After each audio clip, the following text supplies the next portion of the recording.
All right, here we are. We're on video. Good evening, everybody. Let's go to the book of Proverbs again. Proverbs chapter 1, where we were last week. I am going to do something dangerous this evening, and that is I'm going to trust my phone for my notes where I typed them up. Okay, if that doesn't work, then we'll just go on from there. Proverbs chapter 1. Last week had a great discussion as we focused on verse 7. Tonight, we'll read verse 8. We'll begin in verse 8. We'll go on down to verse 19 with a particular emphasis on verses 10 through 19. And as we did last week, we started implementing that, having people here in the congregation to read some passages for us as well. So go ahead, Sean. What do you have for me? Well, I'm sorry. You're fine. Proverbs 1. Yeah, Proverbs 1. No, that's okay. Always ask questions. Whenever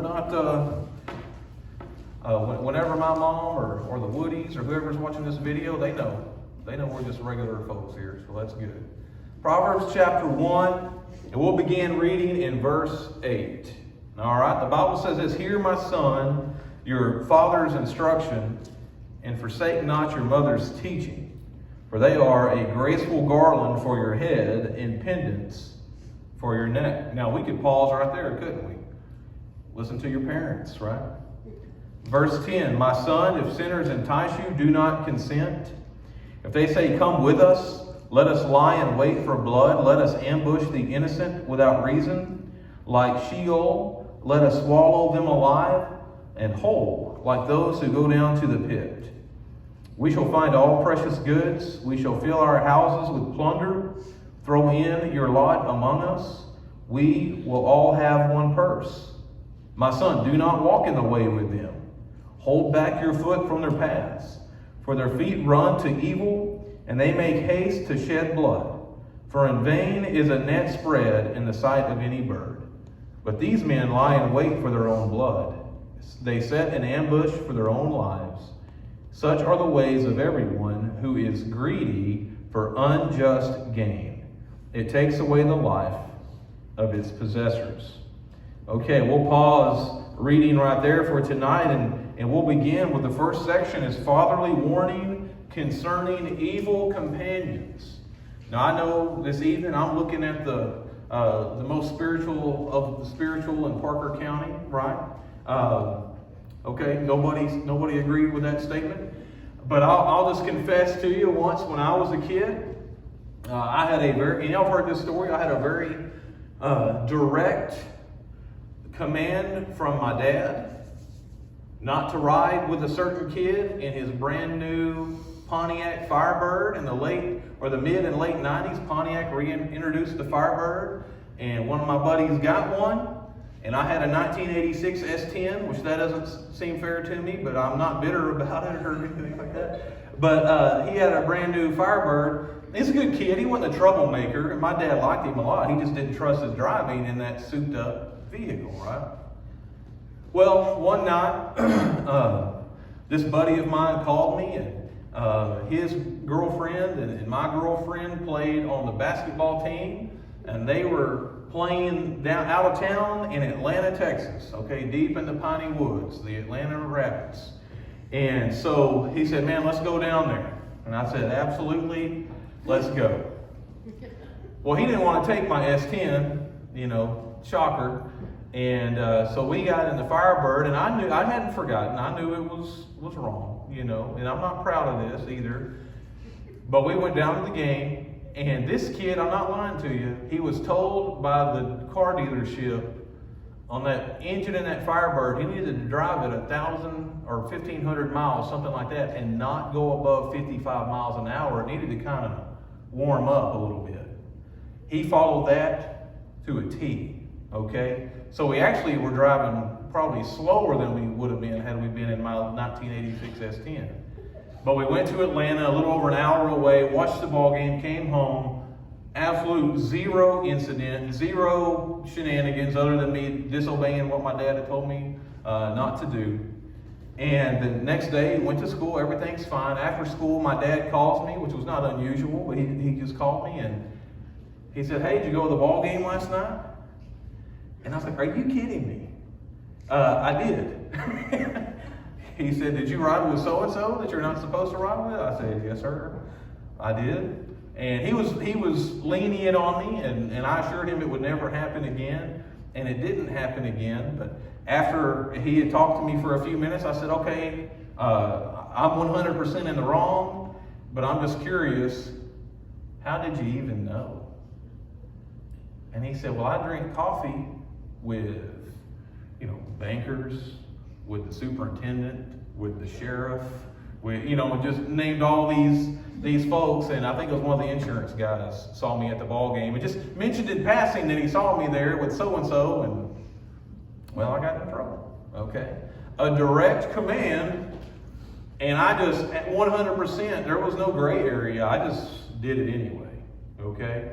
Here in Proverbs chapter 1, beginning in verse 10, there's some fatherly advice to avoid or warning against evil companions. Now, in this case, the story that I told you, my buddy was not an evil kid. Okay, he was a pretty good kid in a lot of ways and all that. It wasn't the kid. It was just that my dad told me not to do it. Okay, and I had disobeyed my father. The father says this in verse 10, if sinners entice you, do not consent. Okay, now you see this, and you see what they're trying to entice this young man in Proverbs chapter 1 to do. It's not good things. It's not, hey, let's go to the ball game, okay, and sit there innocently and root on the Lady Tigers. It's not that. Let's hear what they're saying here in verse 11. If they say, come with us, let us lie in wait for blood. Let us ambush the innocent without reason. Like Sheol, let us swallow them alive and whole, like those who go down to the pit. Okay? They're enticing them to do evil. And there's a scary one right here. Y'all ever had somebody tell you something that was too good to be true? All right, I got a story about that one too. All right, I was an adult when this happened, and I was looking for another truck. This is 10 years ago, I guess, and I found one on Craigslist that just looked too good to be true. And I was like, well, you know what? I'm going to email this old boy and just see what the deal is. One of the prices is so good and the mileage is relatively low. It wasn't so good. It was obviously fake, but it was pretty close to that. So I emailed him, and he said, oh yeah, man, good truck. I just got to sell it. I'm trying to get rid of it quick because I'm being deployed to the Middle East with the military. Well, he didn't know he had emailed back a chatty type of guy, so I emailed back and asked some questions. All right, what branch are you in? Where are you stationed from? And all this type of deal. And he more or less gave me the email back and said, well, if I told you, I'd have to kill you type of situation. But he told me enough that I knew the guy was lying to me. Okay, that this was going to be one of those things where he would get a bank wire transfer from me and no truck would ever show up at the house. Okay, and I didn't get duped other than just that first email. But listen to what these evil companions, these evildoers, are enticing this young man to do that the Father's warning. It says, verse 13, shall find all precious goods. We shall fill our houses with plunder. Throw in your lot among us. We will all have one purse. So we're going to do this evil stuff. We're going to lie in wait and ambush these innocent folks and take everything they got. And it's going to be easy money. We're going to split it evenly. It's going to be a good time. Is that the way it goes? Y'all know better than that, don't you? Yeah, that's right. You've seen that played out before, haven't you? It's just going to be fun. We won't get into any trouble. It'll just be easy. Okay? It's never easy. These companions that are, and this is not necessarily a historical narrative, it's just good wisdom because these type of situations do happen. What are they promising? Again, robbery, murder. These are terrible things. All right. The Father goes on and said, the Father speaking again in verse 15 says, my son, do not walk in the way with them. Okay? Hold back your foot from their paths, for their feet run to evil, and they make haste to shed blood. It wouldn't be that easy. But I want you to go back and read, let's see, let's go to the end where we read, verse 19. No, let's go verse 18 and 19. It says, but these men lie in wait for their own blood. They set an ambush for their own lives. Such are the ways of everyone who is greedy for unjust gain. It takes away the life of its possessors. So the father is also not just saying, son, if you get entrapped with these fellows, these type of guys, you'll be in trouble. He's also telling his son, these other guys are doomed if they don't change their way. And I think all of us in here could probably tell stories that follow this path exactly. Maybe it was family members, maybe it was just classmates, but people that just made horrific decisions and thought they would get away with it scot-free. Man, it just didn't come to pass. Okay. This is the fatherly warning concerning evil companions. We also have just the danger itself of evil companion. Let's go back to the beginning. They persuade through enticement. We didn't talk about that a whole lot, but think back. Somebody go to Genesis chapter 3. All right, when you got it and you're willing to read it, throw a hand up. For Genesis chapter 3. Okay, Sean. Sean, read verse 6. Genesis 3:6. The woman was convinced. She saw that the tree was beautiful and its fruit looked delicious, and she wanted the wisdom it would give her. So she took, dropped it. She took something. Oh, she took some of the fruit and ate it. Okay. Then gave some to her husband who was with her, and he ate it too. Yep. Okay. This is obviously talking about this is Adam and Eve. What did the serpent tell Eve? Would you consider his tone, his manner? It told her enough to convince her. It convinced her. Would you say it used the same word that Proverbs points to here? Entice. Okay, to draw in, to make sure that, hey, don't you want some of these things? What does the New Testament tell us?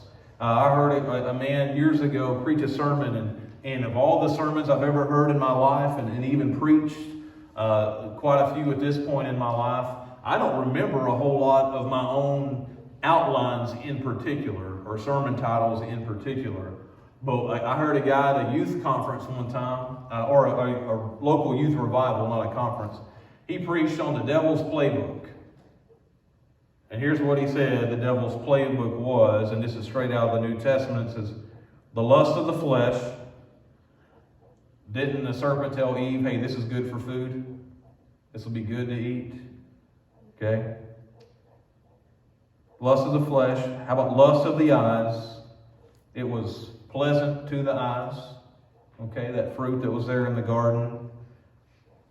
And then the pride of life. Okay?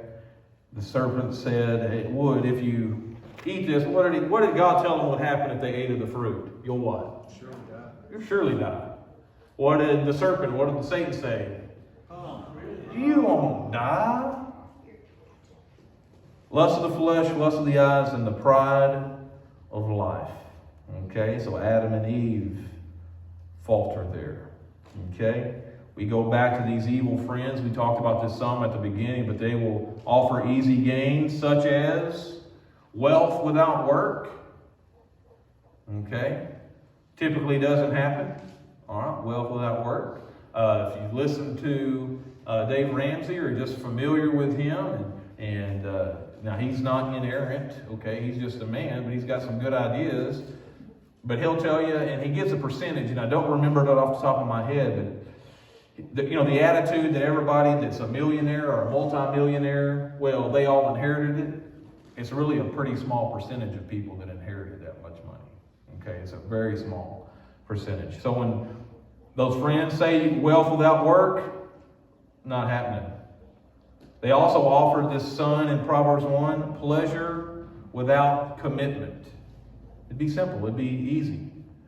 Another thing, not necessarily right out of Proverbs 1 here, I read another commentary, and they said, how about compassion or companionship without cost? Okay, all those things are just so good, so easy, so simple. It won't matter. Everything will be fine. But what these evil companions, these evil friends, they ignore the cost of sin. Okay, think, what does the Bible say? Doesn't the Bible say sin is fun? It does, but just for a little while. Okay, all those things that maybe us or others believe that will never catch up to us, they'll catch up to us. Sin's fun for a while. These friends, think about Proverbs 1, these friends are trying to entice this son to go do evil deeds. Let's just, for our sake this evening, let's just say there's 4 of these friends that are trying to entice this son to be the 5th of their number. Do you think these 4 friends are going to be friends real long if this is the type of activity they're involved in? They'll turn on each other, won't they? But they're going to share one purse, the Bible says. They're going to share the pot amongst themselves. Doesn't work that way. Okay, it does not work that way. They, again, another commentary said this, and it's pretty simple, but I think it's true. It says, if they will sin with you, how do you know they won't sin against you? They absolutely will. Okay. Isn't Proverbs just so practical? I used to tell, when I was a youth minister, when things like gossip or slander, things like that would come up, and I had more than once in the 10 years that I was a youth minister, a high school age kid say that, their friends, all they do is talk about other people, but when they're there, they don't participate in that talking about other people. And I just always say, well, the ones that I do well, I said, one, I don't really believe you, okay? And then secondly, when you're not around, they're talking about you too. Okay? And that's just flat out the truth. Okay? If they'll sin with you, how do you know they won't sin against you? How do you not know that they just need a 5th hand for some robbery on the side of the road, and as soon as they're done, you've done your part, they're done with you. Okay, Numbers chapter 32 says, be sure that your sin will find you out. Okay. Sin requires, again, just some practical statements. Sin requires lies and deception. Eventually, one gets caught in their web of lies. I've had somebody, and I don't remember who it was. It might have been somebody around here even. One time told me they just tell the truth because they can't keep up if they lied. They can't keep the story going. So it's just better and simpler to just tell the truth from the beginning. Okay. And then also, sin often hides or carries a physical price that cannot be hidden. When we think about this fatherly advice, and we'll pause here. We won't go through the whole thing that I had written down, but when we think about this advice about a father to his son, to stay away from these companions that do evil, okay? And the promise that it will be easy. The promise that it won't hurt you in the long run. You'll be just fine. I had a buddy, not a close friend, but somebody I went to school with who has had some issues with being in prison and things like that. And he's not a guy that would set out to hurt anybody intentionally, but he's done been convicted of some robbery and things like that, all traced back to feeding his drug habit, okay? And one day, as adults, he had been in and out of prison, and when I'd see him around town, man, we talked for a long time, every time, and a really likable guy. And he acknowledged that what he was doing was wrong. He just couldn't break it. And so I talked to him one time. We were probably almost 30 years old, and I just said, hey, what do I tell these kids in my youth group about how to not go down the path that you've gone down. And he said, I don't really know what you should tell them. He said, other than just don't ever start. And I knew enough of his story, how he got started. Again, he was a likable guy, good-looking kid, all those things.